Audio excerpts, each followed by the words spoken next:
வணக்கம். இப்போ பார்த்தீங்கன்னா பிரான்ஸில் வாகன ஓட்டுநர்களுக்கு ஒரு புதிய சட்டம் ஒன்று வந்திருக்கு. அந்த சட்டம் என்னென்னு பார்த்தீங்கன்னா, வாகன ஓட்டுநர்கள் ஜிபிஎஸ் கூகுள் மேப் பாவிக்க தடை என்று சொல்லி, அது எப்படியான தடை, என்ன மாதிரியான தடை, அந்த தடையை மீறினால் உங்களுக்கு எவ்வளவு அபராதம் விதிக்கப்படும், உங்களோட வாகன ஓட்டுநர் அனுமதி பத்திரத்திலிருந்து எத்தனை புள்ளிகள் எடுக்கப்படும் என்னன்ற விவரத்தை இந்த வீடியோவை தொடர்ந்து பாருங்க, என்னன்னு சொல்லி பார்ப்போம். இப்போ பார்த்தீங்கன்னா எல்லாராலும் பெருசாக பேசப்படுற விஷயம் வாகன ஓட்டுநர்களுக்கு ஜிபிஎஸ் கூகுள் மேப் பாவித்தால் தடை, அதால் அபராதம் விதிக்கப்படுது, உங்களோட வாகன அனுமதி பத்திரத்திலிருந்து புள்ளிகள் நீக்கப்படுதுன்னு சொல்லி.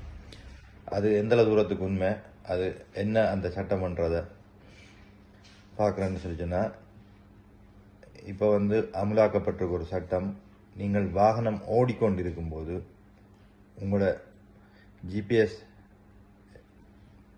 பார்க்குறதுல பிரச்சனை இல்லை.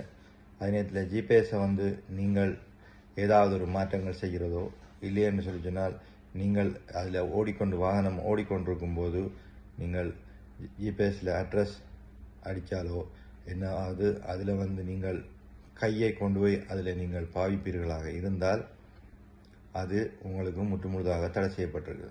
இவ்வளோ காலம் நீங்கள் ஜிபிஎஸ்ஸில் நீங்கள் ஏதாவது செய்தால் கொண்டாலும் அதுக்கு ஒரு மன்னிப்போடு உங்களை விட்டாலும் இனி அது முழுமையான ஒரு குற்றமாக கருதப்படுது. அந்த குற்றத்துக்கான அபராதம் 135 யூரோ அபராதமும் 3 புள்ளிகளும் உங்களோட அனுமதி பத்திரத்திலிருந்து நீக்கப்படும் என தெரிவிக்கப்பட்டிருக்கு. அதாவது நீங்கள் வாகனத்தை நிறுத்திவிட்டு ஜிபிஎஸ்லேயோ இல்லை கூகுள் மேப்லேயோ ஒரு அட்ரஸை போட்டு அதை பார்த்து கொண்டு ஒரு இடத்துக்கு போகிறதுக்கு எந்த ஒரு தடையும் இல்லை. ஆனால் நீங்கள் வாகனம் ஓடிக்கொண்டிருக்கும் போது நீங்கள் அதில் அட்ரஸை போடுறதோ இல்லைன்னு சொன்னால் நீங்கள் ஒரு அட்ரஸை மாற்றி இது பண்ணுறதோ வாகனம் ஓடிக்கொண்டிருக்கும் போது செய்யக்கூடாது. அது செய்தால் உங்களுக்கு அபராதம் விதிக்கப்படும். அதே நேரத்தில் உங்களுக்கு 3 புள்ளிகள் நீக்கப்படும் என்று சொல்லப்பட்டிருக்கு. ஏனென்று சொல்லி பார்த்தீங்கன்னு சொன்னால், இந்த சட்டம் அமலாக்கப்பட்டதன் காரணம், இங்கே பிரான்ஸில் நடக்கிற வாகன விபத்தில் 33க்கும் அதிகமான வீதம் வாகனம் ஓடிக்கொண்டிருக்கும் போது இந்த ஜிபிஎஸ் பயன்படுத்துகிறார்கள். அதில் அட்ரஸ் மாற்றுறதும் அதில் ஒவ்வொன்று அவையில் செய்கிறதாலேயும் தான், வாகனம் ஓடிக்கொண்டே இருக்கும்போது செய்கிறதால அது பெரிய ஒரு ஆபத்தை விளைவிக்குதுன்னு சொல்லி இந்த தடையை போட்டிருக்கணும். நீங்கள் இதை மீறினால், தொடர்ந்து மீறினால் உங்களோட வாகன ஓட்டுநர் அனுமதி பத்திரம் கூட ரத்து செய்கிறதுக்கான வாய்ப்புகள் இருக்கிறதாக பேசப்படுது. நீங்கள் கொஞ்சம் கவனமாக இருங்க.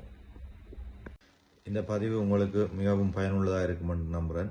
அப்படி உங்களுக்கு பயனுள்ளதாக இருக்குமென்று நீங்கள் நினைச்சிங்கன்னு சொல்லி சொன்னால், இதுபோல் மற்றவர்களும் இதை பார்த்து தெரிந்து கொள்வதற்கு இந்த காணொலியை பகிர்ந்து விடுங்கோ. தொடர்ந்து நீங்கள் எங்களுடைய காணொலியை பார்ப்பதற்கு எங்களுடைய சேனலை சப்ஸ்கிரைப் செய்து பெல் ஐக்கோனையும் கிளிக் பண்ணி விட்டீங்கன்னு சொன்னால், நாங்கள் பதிவிடுற ஒவ்வொரு காணொலிகளும் உங்களிடம் உடனுக்குடன் சேரும். இது பயனுள்ளதாக இருந்ததுன்னு சொன்னால் மற்றவர்களுக்கும் பகிர்ந்து விடுவோம்.